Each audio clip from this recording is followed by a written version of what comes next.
इसलिए निषाद कम्युनिटी के लोग बहुत ज्यादा नाराज हैं। हमारे बहन बेटियों के साथ अत्याचार हो रहा है, हमारे लोगों की हत्याएं हो रही हैं, तो उनको अपने समाज की समस्या बताइए भाई। हमारे पास अधिकार था, उसको खत्म कर दिया इन लोगों ने। क्यों आपके समाज का अत्याचार हो रहा है आपके सरकार में रहते हुए? क्यों वहाँ बैठे हुए समाज को कमजोर कर रहे हैं? हमारे समाज के बहुत भोले भाले लोग थे, तले उन्होंने रौंद दिया है। जो सर आगे बलिया में कोई निषाद नहीं लड़ता है, इधर आजमगढ़ में कोई निषाद नहीं लड़ता है, मऊ में एक यही सीट बची है। कारों ने हमको दिया था वो भी ले लिया, तो मारिए लात उस कुर्सी को। कुछ दिन पहले संजय निषाद रो रो कर ये बात बोल रहे थे कि हमारा कोई सुन नहीं रहा है। हम लोग समाज को हाथ में गंगा जल लेकर कसम खिला रहे हैं, एक सीट हम लोगों के मधुबन विधानसभा की कम्युनिटी के निषाद समाज के किसी व्यक्ति को मिले। पार्टी फांसी पर नहीं लटकाएगी, अपना नेता चुनने के लिए तैयार है।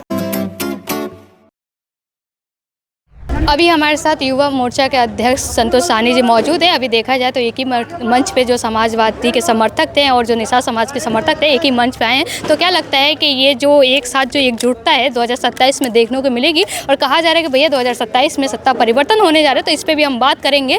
सर, सबसे पहले तो स्वागत है आपका हमारे चैनल पर। धन्यवाद, बहुत बहुत धन्यवाद आपको। देखा जाए आज फूलन देवी जी की जयंती थी, एक ही मंच पे निषाद समाजवादी के समर्थक जो यहाँ पे मौजूद थे, देखा जाए तो क्या लगता है कि 27 चुनाव को लेकर देखा जाए परिवर्तन होना निश्चित है या फिर इसी सरकार के साथ जनता 27 के चुनाव को मद्देनजर रखते हुए ही यह कार्यक्रम कराया गया था और हम ये कार्यक्रम जो है संयुक्त रूप से समाजवादी पार्टी और वीआईपी पार्टी के साथ मिलकर हम लोग किए हैं। इसमें सारी की सारी जो जनसंख्या यहाँ बैठी हुई थी, सारी के सारे समाज के लोग थे, निषाद कम्युनिटी के लोग थे।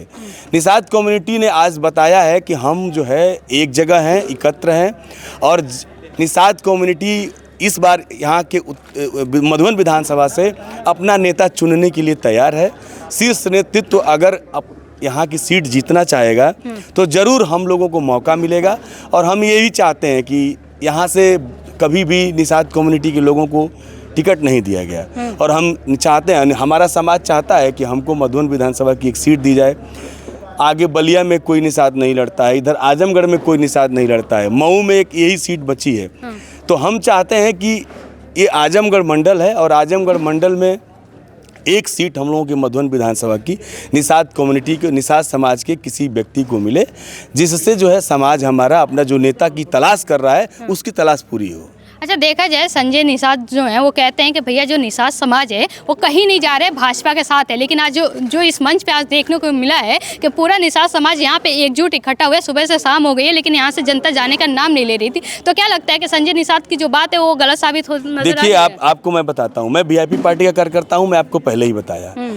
हम लोग समाज को हाथ में गंगा जल लेकर कसम खिला रहे हैं, संकल्प कर रहा है हमारे साथ समाज और बिना दबाव का कर रहा है, बिना प्रेशर का।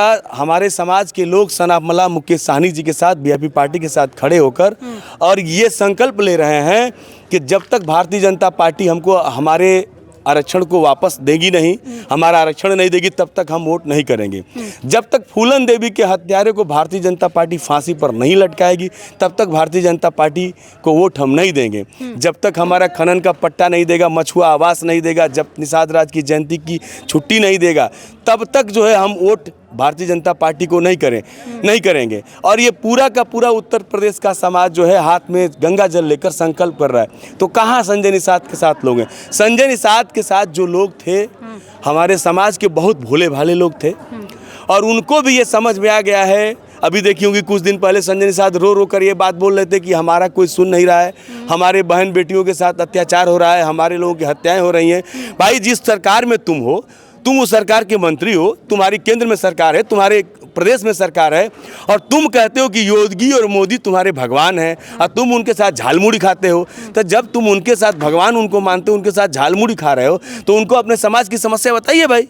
आप दूर कराइए उस क्यों आपके समाज का अत्याचार हो रहा है आपके सरकार में रहते हुए, और अगर आपकी नहीं सुना जा रहा है तो मारिए लात उस कुर्सी को।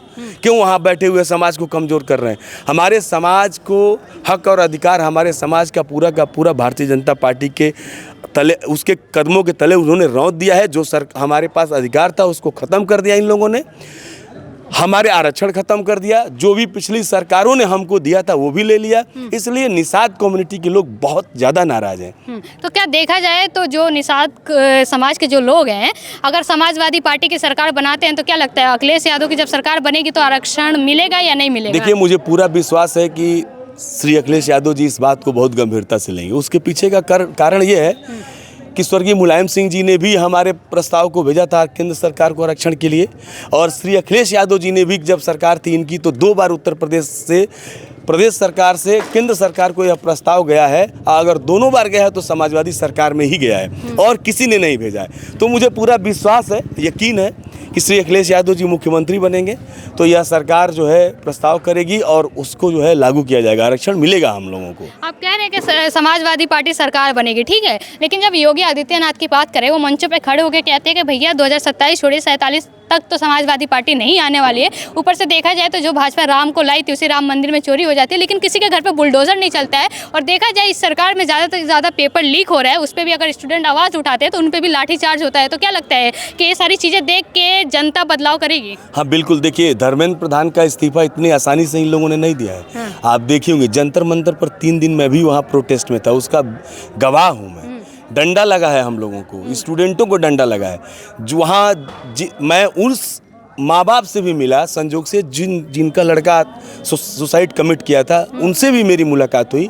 उनकी आंखों के आंसू को देखा, मुझे लगा कि नहीं ये गलत हुआ है। इसीलिए जो है हम लोगों ने भी प्रोटेस्ट को सपोर्ट किया और उसका नतीजा ये निकला कि धर्मेंद्र प्रधान को इस्तीफा देना पड़ा। तो देखिए सरकार ये जाएगी। धर्मेंद्र प्रधान का इस्तीफा, प्रधानमंत्री जी का चोर दरवाजे से पिछले दरवाजे से संसद भवन से निकलना, 4 दिन गृह मंत्री अमित शाह का संसद भवन में न जाना, सांसदों को न फेस करना, इस बात का यह गवाह है कि भारतीय जनता पार्टी और एनडीए की सरकार अब खिसक चुकी है। यही राजनाथ सिंह जो है कहते थे कि एनडीए में कोई इस्तीफा नहीं होता है। कहते थे ना। क्या हुआ है? एनडीए सरकार है, यहाँ पे इस्तीफे नहीं होते हैं। बताइए एनडीए में इस्तीफा नहीं होता, धर्मेंद्र प्रधान कहाँ गए?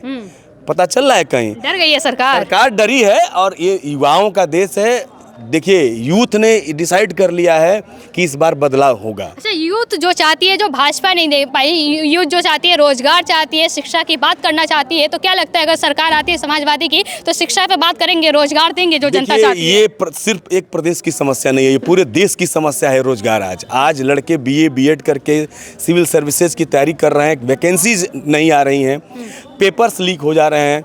अगर मुश्किल से वैकेंसी आ रही है तो उसमें भी कोई पेंडिंग हो जा रही है, नियुक्तियां नहीं हो रही हैं। तो इस सरकार की पूरे देश में बहुत लचर व्यवस्था है और इससे पूरे देश का युवा बहुत नाराज है। आप देख रही होंगी प्रोटेस्ट चालू हुआ, दिल्ली से चालू हुआ और प्रोटेस्ट नागपुर चला गया, महाराष्ट्र चला गया, बिहार चला गया। आज के समय में भी झारखंड में प्रोटेस्ट चल रहा है। और ये क्या दिखाता है? यानी कि पूरे देश में सरकार चारों तरफ जो है सरकार की तरफ नाराज़गी है। तो इतनी बड़ी नाराज़गी है और इतना सरकार जो है युवा इतना बदलाव चाहता है और ये निश्चित रूप से ये नाराज़गी जो है 2029 के लोकसभा में दिखाई देगा और सरकार बदलेगी। पहले 27 फिर 29। हाँ, 27 के बाद 29, 27 से भी फाइनल रहेगा और 29 फाइनल रहेगा। चलिए, धन्यवाद आपका। धन्यवाद।